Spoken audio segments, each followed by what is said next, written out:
मेरे mummy papa Radha स्वामी हैं, तो मुझे पूजा पाठ करना नहीं आता था क्योंकि राधा स्वामी में मूर्ति पूजा नहीं की जाती। क्यों नहीं करते उन लोग मूर्ति पूजा? लड्डू गोपाल जी को मैं अपने घर लेके गई तो मुझे राधा रमन जी के दर्शन हुए। हालांकि मैं राधा रमन जी को मैंने कभी नहीं देखा था, तो मैंने गूगल किया तो उसमें राधा रमन जी की फोटो आई। मेरे को उनका नाम भी नहीं पता था। मैंने कहा ये है जो मुझे सपने में दिखे थे। वाह। लेकिन वो इतने कोमल थे कि जब मैंने उनके चरणों को स्पर्श किया तो उन जितना कोमल मेरे खुद के बच्चे भी नहीं है। आप सभी चैनल को सब्सक्राइब कर लीजिएगा।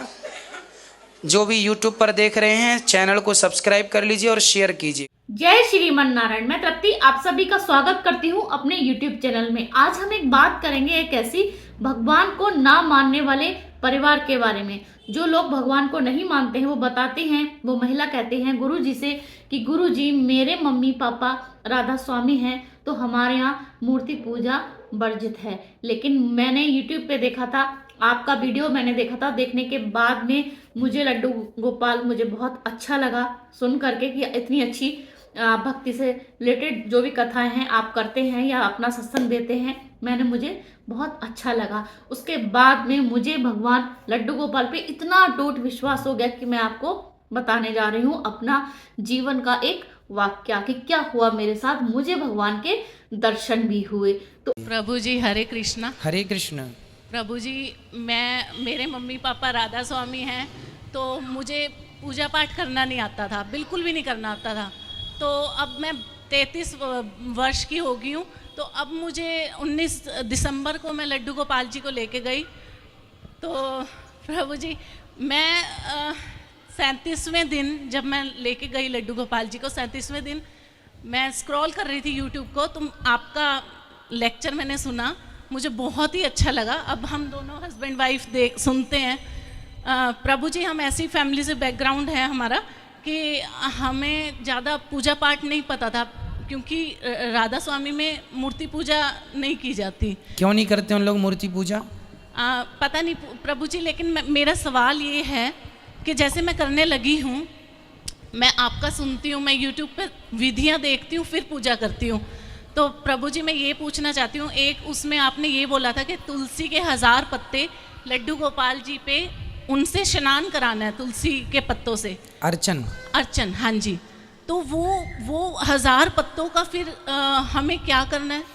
1000 पत्ते नहीं, आप तो 11 ही पत्ते तोड़िए। हाँ जी। और सारे पत्तों को श्रीमन नारायण कहते हुए भगवान को अर्पित करते जाइए। हाँ जी। फिर वो पत्तों को आप लोग सभी प्रसाद पा लीजिए।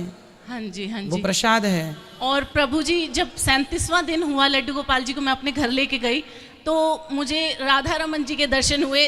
हालांकि मैं राधा रमन जी को मैंने कभी नहीं देखा था, तो सॉरी। तो जब मैंने इंटरनेट पे देखा, मैंने इनको बोला कि मैं बांके बिहारी जी के दर्शन करके आई थी, लेकिन मुझे सपने में जो दिखे वो बांके बिहारी जी नहीं थे। तो इन्होंने कहा फिर वो कौन थे? तो मैं बहुत विचलित हो गई। तो मैंने गूगल किया तो उसमें राधा रमन जी की फोटो आई। मेरे को उनका नाम भी नहीं पता था। मैंने कहा ये है जो मुझे सपने में दिखे थे। वाह, तो फिर इन्होंने कहा इनका नाम जानो। मैंने कहा ये मेरे पास आया, अब मुझे इनके पास जाना है और ये जहाँ पे भी है मुझे लेके चलो। वो भगवान का शुक्र है कि वो यहाँ ही थे वृंदावन में। तो मैं उनके पास आई और सेम वैसा ही स्वरूप था जो स्वप्न में देखा, लेकिन वो इतने कोमल थे कि जब मैंने उनके चरणों को स्पर्श किया तो उन जितना कोमल मेरे खुद के बच्चे भी नहीं है। इस संसार में उन जितना कोमल कोई नहीं है प्रभु जी। अच्छा। तो उन्हें जब मैं वस्त्र पहनाती हूँ मुझे ऐसे लगता है जो रेडीमेड वस्त्र हैं वो तो उनको चुभते होंगे। तो मैं इतनी विचलित रहती हूँ, पूजा करती हूँ, मुझे लगता है मेरे लड्डू गोपाल जी को ये ड्रेस चुभ रही होगी। तो प्रभु जी मैं अपना सब कुछ 100% देना चाहती हूँ पूजा करने में, लेकिन मुझे ऐसा लगता है ये मेरे लड्डू गोपाल जी को चुभ रहा होगा, या ये दूध जो मैं पिला रही हूँ ये गर्म है, छाले पड़ जाएंगे उनके मुंह में। तो प्रभु जी अब लड्डू गोपाल जी मैं ले गई। तो आज मुझे लगा कि बालिका राधा जी भी लेके जाऊं, लेकिन प्रभु जी आप कहते हो कि शौच करने के बाद नहाओ और फिर पूजा करो, लेकिन मेरे बच्ची तभी पोटी कर देती है। बच्चों का कोई दोष नहीं है, बच्चों की तो शुद्धि करके आप बैठ सकते हैं हाथ मुंह धो के, उस समय आपको नहाने की जरूरत नहीं है। प्रभु जी मैं आरती नहीं कर पाती, लेकिन मैं सिर्फ हरे कृष्णा कृष्ण कृष्ण हरे हरे। आपके अंदर जो ये निश्चल प्रेम है, यही सबसे बड़ी पूजा है। यही आ जाए बस, भगवान के प्रति जो हमारा प्रेम है, समर्पण है, प्रभु जी जो उनके लिए हमारे आंसू हैं, ये सबसे बड़ी पूजा है। ये प्रेम ही पूजा है। विधि तो देखिए, विधि तो जरूरी नहीं होती कि हम पहले चंदन लगाएं, कि आरती करें, कि माला पहनाएं, कि भोग लगाएं। ये तो विधि और विधान है। ये विधियां तब डाउन हो जाती हैं जब इनसे ऊपर प्रेम हावी हो जाता है। ये विधियां इसलिए ही तो हैं कि प्रेम हो जाए। ये विधि किस लिए है? प्रेम को जगाने के लिए। और आपका ऑलरेडी प्रेम जाग गया है तो फिर विधि का कोई ध्यान नहीं। माता ने तो भगवान को छिलके खिलाए। छिलके कौन किसी विधि होती है, लेकिन जब प्रेम अधिक हो तो फिर प्रेम में कोई विधि का ध्यान नहीं है कि आप पहले क्या कर रहे हैं। जो कर रहे हैं आप ठीक कर रहे हैं। ये प्रेमा भक्ति है, इसलिए सब सही है। प्रभु जी अब मुझे ये समझ में नहीं आता कि मैं उन्हें कौन सा कपड़ा पहनाऊं। उनके लिए शुद्ध कॉटन के बढ़िया सिंपल, अब गर्मी आ गई, हल्के फुल्के कपड़े। और भगवान देखिए, आपने भगवान का स्पर्श पाया स्वप्न में। मैं कथा में कई बार आपको समझाता हूँ सबको कि भगवान जब भी मिलेंगे तो शुरुआत स्वप्न से ही होगी।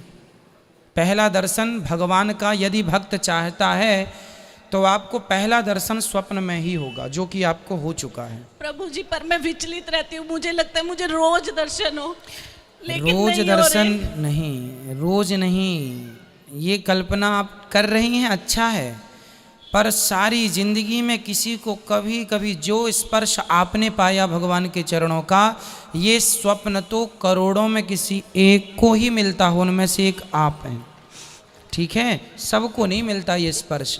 और भगवान के दर्शन स्वप्न में सबको नहीं मिलते, और मिल जाएंगे तो बार बार नहीं मिलते।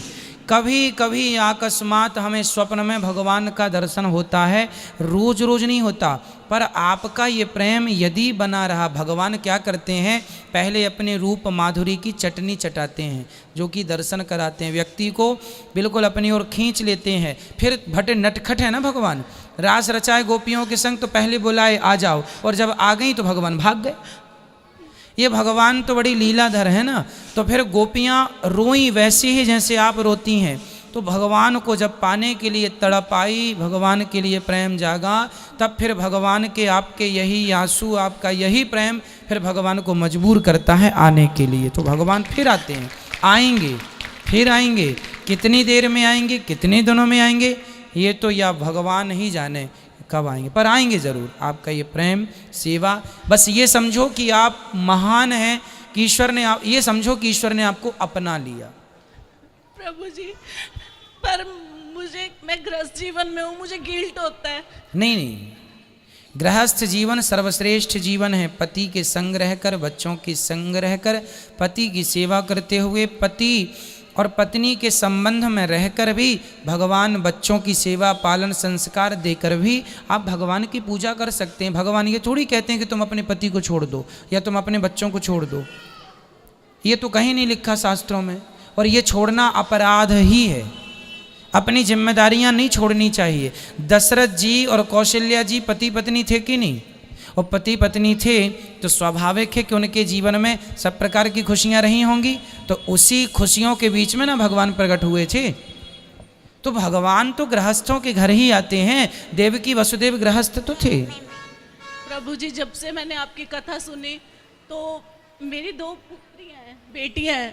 हालांकि मुझे पता था कि ये बेटियां हैं, तीसरे मंथ में मुझे पता लग गया था कि मुझे बेटी होने वाली है, क्योंकि हम स्विट्ज़रलैंड में थे, वहाँ पे बता देते हैं, फाइल पे लिख देते हैं कि पुत्री होने वाली है।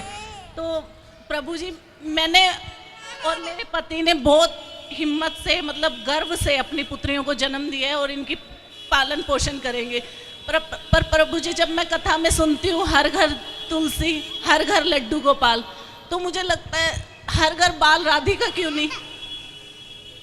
भाई जहाँ हर घर में गोपाल जी होंगे, जहाँ गोपाल जी हैं वहाँ राधा रानी हैं, उन्हें कहने की ज़रूरत नहीं है।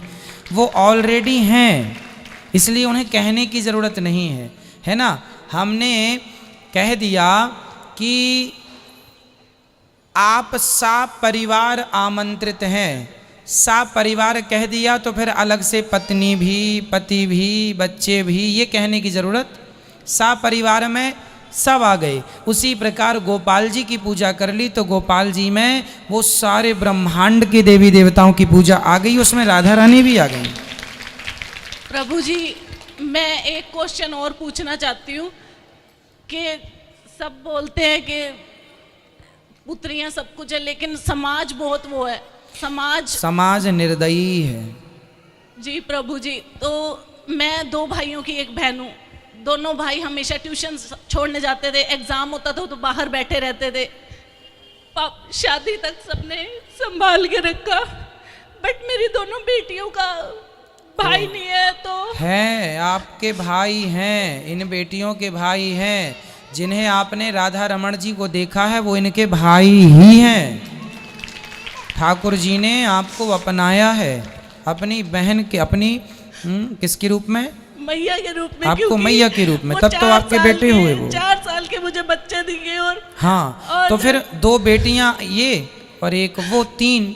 तो अब आप कभी ये ना कहिएगा कि आपके बच्चे नहीं हैं, आपके बेटे नहीं हैं। आपके बेटे भगवान हैं, जो कि स्वीकार किया उनने, आपको माना, आपको अपनी माँ, तब तो आपके स्वप्न में आए और आपको उनके कोमल चरणों का स्पर्श भी महसूस हुआ। प्रभु जी मेरे लड्डू गोपाल को मैं ड्रेस पहनाती थी, तो जब मैं उन्हें स्नान कराती थी तो उन्होंने सपने में आके बोला मैया मुझे निक्कर तो पहना दे। मैया बोला उनने? हाँ, फिर क्यों रोती हैं आपके? आपको बेटा नहीं है? संसार का सर्वश्रेष्ठ बेटा आपका है। इस धरती का जो बेटा हर माँ का होना चाहिए वो आपका। इसलिए हमेशा भगवान को पुत्र भाव से ही अब आपको देखना है। द्रौपदी ने भाई के भाव से देखा, यशोदा ने पुत्र भाव से देखा, गोपियों ने पति के भाव से देखा। जाकी रही भावना जैसी, प्रभु मूरत देखी तिन तैसी। भगवान एक ही है पर सबके भाव अलग हैं। भगवान भाव की मूर्ति स्वीकार करते हैं, है ना? तो आपके पुत्र हैं, अब ना कहिएगा कि मेरा बेटा नहीं। जी प्रभु जी, मेरी ससुराल में थोड़ी वो मतलब घूंघट वगैरह का बोलते थे। मैंने एमटेक की हुई है तो मैं करती नहीं थी। तो प्रभु जी जो पहले हुआ, मुझे कथा सुनने के बाद बहुत गिल्ट है, बहुत गिल्ट है, क्योंकि आप हमेशा कहते हो कि बड़ों का अगर चरण धोगे तो आपको अगले धाम में पानी मिलेगा पीने को। तो प्रभु जी हम तो प्यासे ही रह जाएंगे, क्योंकि जब मैं उनके पास जाती हूँ तो वो कहते हैं फॉर्मेलिटी कर रही है। कोई बात नहीं, वो भले कहें, पर आप अब करना स्टार्ट कर दीजिए। जब जागो तब सवेरा। यदि मन में भाव आ गया सेवा का तो बहुत अच्छा है। प्रभु जी मैं उन्हें अपने पास बुलाना भी चाहती हूँ, उनकी सेवा तो आपकी सासू माँ कहाँ हैं? प्रभु जी वो हमारे होम टाउन हिसार में रहते हैं, तो हमारा जॉब नोएडा में ही है, तो वो आना तो आप नहीं कितने चाहते। भाई हैं? हम 2 भाई हैं, दोनों नोएडा में ही हैं। तो आपकी माँ किनके संग हैं? वो पापा मम्मी साथ में रहते हैं। तो हिसार अकेली में। रहते हैं? तो वो घर नहीं छोड़ना चाहते, उनको मोह है और उनको लगता है कि बिल्कुल डिपेंडेंट होंगे तभी हम आएंगे। अभी वो कहते हैं कि हम ठीक है, हम गुजारा कर तो रहे हैं। आप एक काम किया करिएगा कि आप ना हर संडे, कितनी दूर है आपके यहाँ से आपके माता पिता का? 200 किलोमीटर है, तो अच्छा 4 200 किलोमीटर। तो कभी कभी जाके माँ बाप से प्रार्थना किया करिए कि माँ चलिए वहाँ हम आपकी सेवा करेंगे। प्रभु जी हम बोलते हैं, अब इतने दिन से 15 दिन से, तो मैं जब से मैंने कथा सुनने शुरू की है मुझे ऐसे लग रहा है कि मैं पापी हूँ। लेकिन प्रभु जी वो ये बोलते हैं कि रसोई में काम कर रहे हो तो रसोई पे पर्दा लगाओ। बहुत ज़्यादा पर्दा प्रथा है, लेकिन अगर मैं पर्दे में रहूँगी तो मेरी आत्मा मर जाएगी, क्योंकि मैं पर्दे में नहीं रह सकती। ठीक है, थोड़ा सा माँ बाप को भी समझना चाहिए। आज जमाने के हिसाब से जीने की आदत थोड़ा सा, देखो हम बदलते हैं तो आपको भी बदलना चाहिए। बच्चे बदल रहे हैं तो माँ बाप को भी थोड़ा सा बच्चों के हिसाब से होना चाहिए। यदि आप आपकी सासू माँ कथा नहीं सुनती क्या? नहीं प्रभु जी। तो उनको कथा सुनवाइए और आप लोग जाया करिए। जब जाया करो तो आप घूंघट लेके साड़ी पहन के जाया करो उनके पास, ठीक है? तो उनको अच्छा लगेगा। फिर उनको बोला करो कि आप आइए, हम आपकी सेवा करेंगे। फिर धीरे धीरे उनको वृंदावन लाना शुरू कर देना, फिर कथा सुनवाना शुरू कर देना। यदि इतना हो जाएगा तो फिर ये प्रश्न ही खत्म हो जाएंगे। माँ की जो कुरीतियाँ हैं अंदर वाली वो सब खत्म हो जाएंगी। प्रभु जी इन्होंने बोला कि मेरे मम्मी पापा आ नहीं रहे, मोनिका ऐसा करते हैं वृंदावन में प्लॉट ले लेते हैं, वहाँ घर बना लेंगे, हमसे मिलने तो आएंगे, इस बहाने उनका वृंदावन धाम दर्शन उनको हो अभी जाएंगे। ऐसे ही लाइए कि चलिए हम आपको कथा सुनवाने ले चल रहे हैं। प्रभु जी वो नहीं आएंगे। बिहारी जी से प्रार्थना करिए कि प्रभु उनको बुलाइए। बिहारी जी राधारमण जी बुलाएंगे, ठीक है? भगवान कृपा करेंगे। बहुत अच्छा लगा आपसे बात करके, आपके भाव बहुत अच्छे हैं। भगवान आपको सदा ही इन्हीं भाव में रखें, खुश रखें आपको। तो दोस्तों कैसी लगी आपको आज की मेरी वीडियो? देखा आपने कि भगवान को ना मानने वाला परिवार भी आज भगवान को किस हद तक मान रहा है, अपने बेटे के रूप में मानते हैं। और साथ ही भगवान ने इस फैमिली को, इस परिवार को दर्शन दिया, इस महिला को, जिससे वो बहुत खुश हो गई और भक्ति में आंसू उनके निकलने लगे। तो इसी तरीके की वीडियो के साथ मैं फिर हाजिर होंगी।